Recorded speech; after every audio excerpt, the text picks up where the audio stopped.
Le projet Phébus consiste en la conversion d'une Volkswagen Golf GTI 2001 en véhicule entièrement électrique. Au départ, en fait, on s'est rassemblés en génie mécanique dans le cadre des projets de conception. On s'est rassemblés autour de l'idée de faire une compétition d'ingénierie de véhicules solaires. Puis finalement, pour avoir participé déjà à des activités parascolaires de compétition d'ingénierie, on a décidé d'inclure une mission sociale au projet. Puis c'est comme ça que le projet Phébus est devenu faire la conversion d'une voiture en une voiture électrique. Donc, oui, le projet Phébus s'inscrit dans notre formation. On a 2 ans pour réaliser un projet de conception majeur. C'est un projet d'envergure, oui, mais c'est un projet où on avait la possibilité d'appliquer les connaissances acquises théoriquement dans la première portion du baccalauréat. Donc, lorsqu'on a fait l'achat de notre Volkswagen pour la convertir en véhicule entièrement électrique, l'une des premières choses qu'on a fait, évidemment, avec les étudiants en génie mécanique, c'est procéder à l'enlèvement du moteur à combustion interne. Par la suite, les étudiants de génie mécanique et d'électrique se sont attardés à retirer le filage original du véhicule, donc tout ce qui était fil électrique, pour pouvoir le remplacer éventuellement avec un harnais électrique de notre propre conception. Donc à ce moment-là, ça nous permet de maîtriser entièrement le système de distribution électrique du véhicule. Après avoir retiré le moteur à combustion interne du véhicule, les étudiants de génie mécanique aussi ont procédé à une analyse du véhicule, une analyse de la mécanique, de la dynamique, pour savoir à quel endroit ils devaient faire des renforcements, si c'était nécessaire dans le véhicule, puis à quel endroit ils devaient modifier la carrosserie du véhicule, la structure du véhicule, pour pouvoir y installer des supports qui éventuellement étaient destinés à accueillir les batteries. Donc, je suis actuellement dans le trou qu'on a percé dans la tôle du véhicule, donc au niveau de la valise.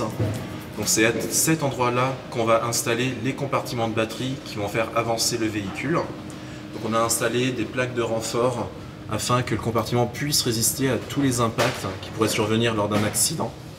Et il y a aussi la possibilité d'installer soit un deuxième espace de batterie, soit d'autres technologies qui seront développées avec la faculté de génie. Oui, on a eu l'encadrement d'un groupe de professeurs, en fait 5 professeurs, dont Alain Houle, spécialisé en télécommunications, et puis Jean-Sébastien Plante, qui nous a aidés plus au niveau de la conception de prototypage en génie mécanique.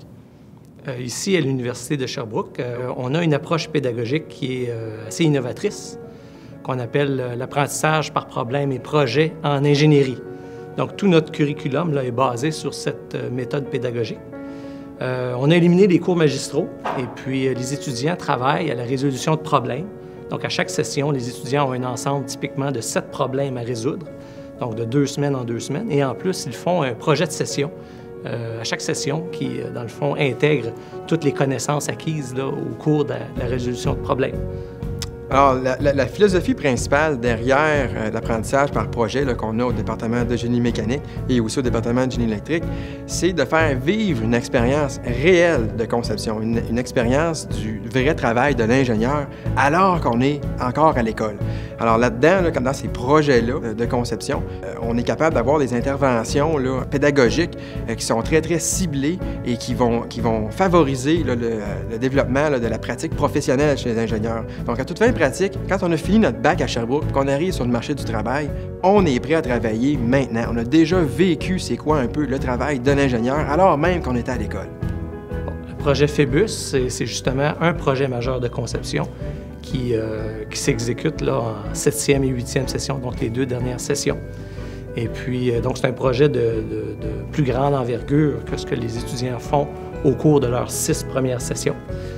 Bien, le projet Phébus, pourquoi c'est innovateur? Bien, en fait, d'un, c'est que ça a brisé les frontières entre génie mécanique et génie électrique. C'est qu'habituellement, les projets étaient réalisés par secteur. Donc, génie civil avait ses projets, génie électrique, génie mécanique, chacun avait ses projets. Alors là, ici, on a fait un projet qui est commun entre 2 départements. Et ça, c'est très innovant parce que le futur est basé sur une société du savoir où il y a beaucoup d'innovation. L'innovation, c'est interdisciplinaire par définition.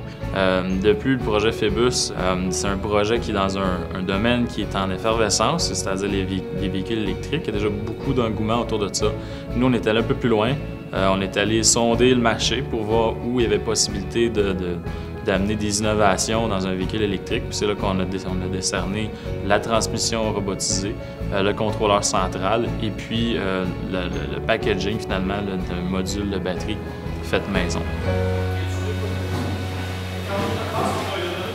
Oui, bonjour. Bien, on est à l'ITAC, l'Institut de transport avancé du Québec. En fait, c'est un laboratoire spécialisé dans le développement des véhicules électriques.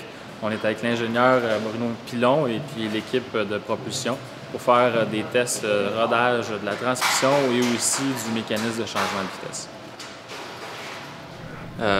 Effectivement, au début, le défi était quand même immense de vouloir faire un véhicule électrique. Okay, faire un véhicule électrique, c'est pas une mince chose, là. Ici, on parle pas d'un projet de bricolage où est-ce qu'on a pris des vieilles batteries 12 volts et on a connecté ça avec un vieux moteur électrique, là. On a divisé le travail d'équipe finalement en sous-systèmes. Par exemple, le système alimentation regroupant les batteries et puis tous les sous-systèmes qui gravitent autour des batteries.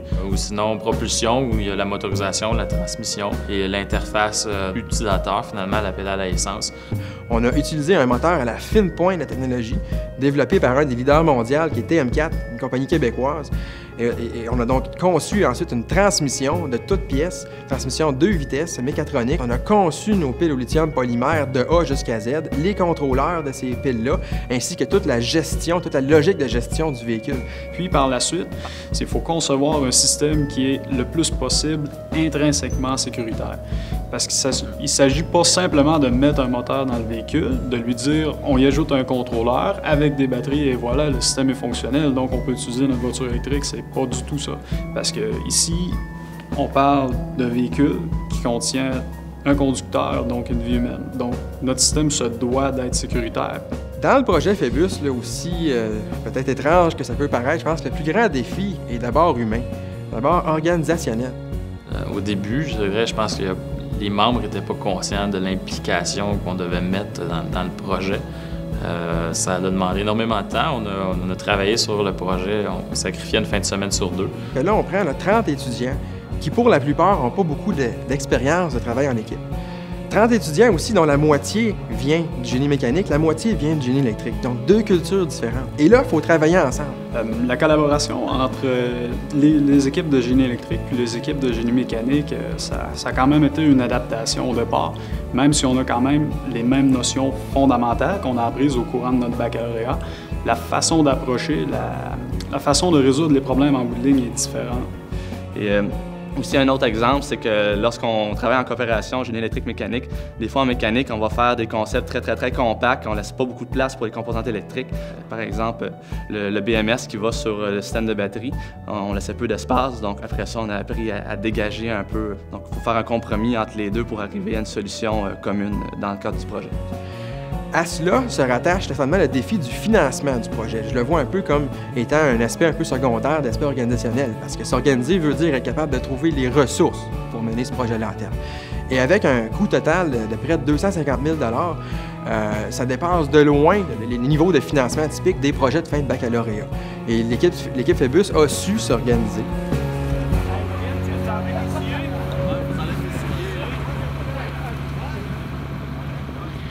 Aujourd'hui, on est à côté du stade, dans une belle journée où on va avoir de la neige, puis on va faire des essais routiers sur le campus de l'Université de Sherbrooke. On va faire des essais routiers avec le véhicule.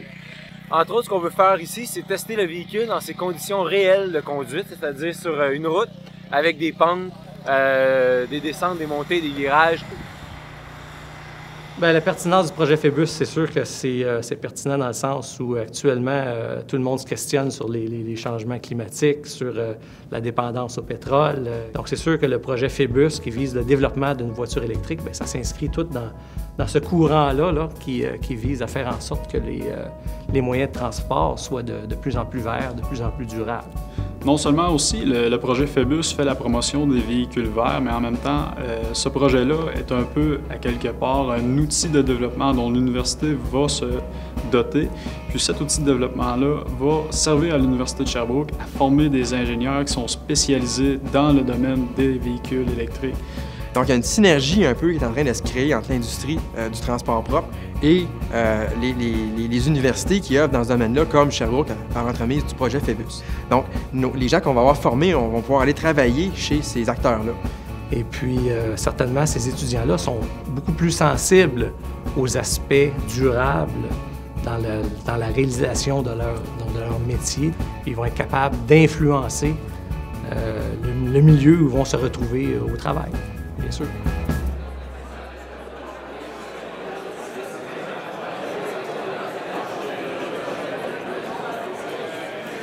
Bien, le projet Phébus, pour les étudiants, c'est une excellente opportunité de développer diverses aptitudes de leadership, de gestion de projet. C'est quand même un très gros projet. On parle de près d'une trentaine d'étudiants qui doivent travailler ensemble vers un but commun. Bien, c'est le désir d'innover, c'est le désir de créer, c'est le désir d'apprendre aussi à travers de ça, de dépassement de soi-même. Faire ressortir les forces de chacun, et c'est quelque chose qui peut être très magique dans une équipe, qui va créer une synergie. Donc, je pense qu'on s'est développé au travers de ça. On a appris à travailler d'une certaine façon, puis de mettre de l'avant nos passions. Fait que je suis certain que n'importe quel employeur recherche ce type de candidat. L'autre facette, je pense, qui est importante du projet Phébus, c'est de montrer ici au Québec qu'on est capable de faire des grandes choses. Okay? On a ici intégré dans ce véhicule-là des moteurs qui est la fine pointe de la technologie qui vient ici de TM4, une compagnie québécoise. On a conçu nos batteries, on a conçu le véhicule au complet. Donc, on a vraiment là, relevé tout un défi et ce sont des étudiants au baccalauréat qui l'ont fait. Et ça, c'est complètement fascinant, puis on est capable de le faire. Oui, à mon avis, c'est définitivement intéressant de poursuivre le développement du projet Phébus, plus généralement même le développement de l'automobile électrique au Québec pour réduire notre dépendance au pétrole. Puisqu'actuellement, on est vraiment réellement dépendant du pétrole. C'est pas une solution qu'on peut soutenir encore très longtemps, surtout au rythme auquel on consomme le pétrole. Je crois qu'en tant qu'ingénieur, c'est un peu notre mission, nous, de trouver des solutions technologiques pour régler des problèmes de cette envergure-là. Donc, le projet Phébus, je pense que c'est un projet qui a été rassemblable, qui peut rassembler encore beaucoup d'autres étudiants à chercher à eux-mêmes essayer de changer le monde au travers du développement de produits.